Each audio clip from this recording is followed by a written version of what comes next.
Magandang umaga po sa inyong lahat at live mula rito sa Pag-asa Weather Forecasting Center. Narito na nga lagay na ating panahon ngayong araw ng Linggo, December 28, 2025. At sa ating latest satellite images, makikita po natin na patuloy ang pag-iral ng northeast monsoon, partikular na nga sa ilang bahagi ng Luzon or sa malaking bahagi ng Luzon, habang easterlies na nagdadala ng mga kaulapan at mga pag-ulan ang nararanasan naman lalo na sa may silangang bahagi ng Visayas at kasama dito yung Caraga region. So asahan po natin ngayong araw, malaking bahagi ng Luzon ay makararanas ng maaliwalas sa panahon, liban na lamang sa mga mahinang pag-ulan sa may Batanes at Cagayan, habang ang malaking bahagi ng Eastern Visayas at kasama yung Caraga ay posibleng makaranas ng makatamtaman hanggang sa kumisay malalakas sa mga pag-ulan. Mga localized thunderstorms naman ang mararanasan sa nalabing bahagi ng Visayas at Mindanao. Sa ngayon nga po, base sa ating mga pinakahuling datos, wala tayong minomonitor na anumang low pressure area sa loob at labas ng Philippine Area of Responsibility.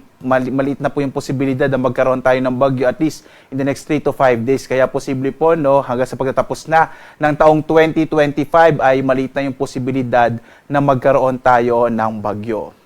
At dito nga sa Luzon, inaasahan natin ang mga mahihinang pag-ulan na dulot ng northeast monsoon o hanging amihan, partikular na sa mga lalawigan ng Batanes at dito sa may area naman ng Cagayan, lalong-lalo na po sa may hilagang bahagi ng Cagayan. Ang nilalabing bahagi naman ng Luzon, kasama na dyan yung Metro Manila, ay makararanas ng mga isolated o pulo-pulong maihinang pag-ulan. Mga pag-ambon lamang po mararanasan sa araw na ito. Bagamat in general po, malaking bahagi ng Luzon ay makararanas ng maaliwalas sa panahon sa araw na ito. Agwat ang temperatura naman sa Lawag na sa 20 to 31 degrees Celsius. Sa Tuguegarao naman 21 to 27 degrees Celsius.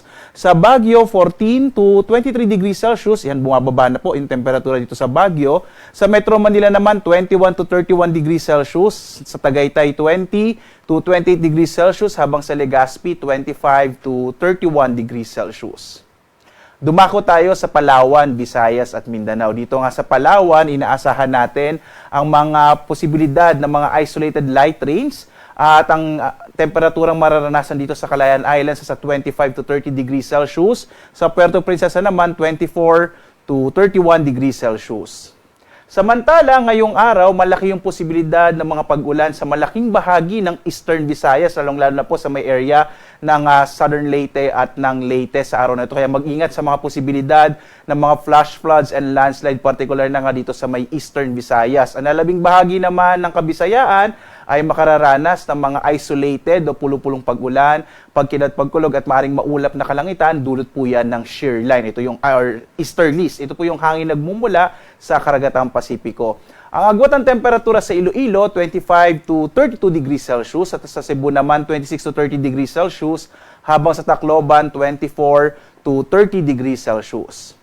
Dito naman sa may Mindanao, inaasahan din natin ang maulang panahon sa malaking bahagi ng Caraga region, particular na dyan sa Dinagat Islands, kasama yung Surigao del Norte at Surigao del Sur. Ang nalalabing bahagi naman ng Mindanao, makararanas sa mga localized rain showers and thunderstorms lalo sa dakong hapon hanggang sa gabi. Mag-ingat pa rin po lalong-lalo na yung mga kababayan natin sa may Caraga region, sa posibilidad din ng mga landslide and flash floods dulot nga ng mga pag-ulan na dala ng easterlies. Agwat ang temperatura sa Zamboanga, nasa 24 to 33 degrees Celsius. Sa Cagayan de Oro naman, 25 to 31 degrees Celsius. Habang sa Davao, 25 to 33 degrees Celsius.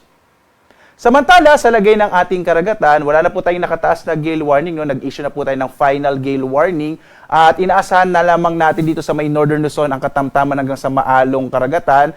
Habang ang nalalabing bahagi ng ating bansa, makararanas naman ng banayad na kasakatamtamang kondisyon o lagay ng karagatan. Mag-ingat pa rin kapag may mga thunderstorms na kung minsan nagpapalakas ng alon ng karagatan, lalong-lalo na po para sa mga maliliit na mga sasakyang pandagat.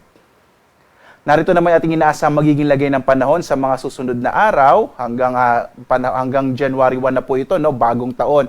Bukas hanggang Martes, inaasahan nating hihina yung northeast monsoon o hanging amihan.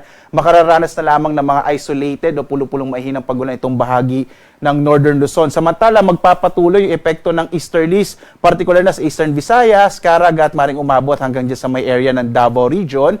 Localized thunderstorms naman ang mararanasan sa malaking bahagi ng ating bansa. Pagdating ng bisperas ng taong 2026 sa Wednesday po, December 31, hanggang Thursday, January 1, inaasahan naman natin ang muling paglakas ng northeast monsoon o hanging amihan, makararanas ng mahihinang pag-ulan ang malaking bahagi ng Northern Luzon, habang makararanas naman ng mga pag-ulan na mula katamtaman hanggang sa kuminsan malalakas sa mga pag-ulan, ang bahagi ng Bicol Region dahil inaasahan natin na muling iiral itong shear line or yung bangga na mainit at malamig na hangin. Pero sa kabuuan, sa inaasahan po natin sa pagsalubong ng ating bagong taon, base sa ating outlook, posible pong malaking bahagi ng ating bansa makararanas ng mas maaliwalas sa panahon. Liban na lamang sa mga localized na mga rain showers, mga isolated light rains, mga pulo-pulong mahinang pag-ulan, at kung minsan po, lalong-lalo na dito sa may eastern section ng Southern Luzon, yung Bicol Region, makararanas naman ng mga pag-ulan. Malit na nga rin po yung posibilidad na magkaroon tayo ng bagyo hanggang sa pagtatapos ng 2025.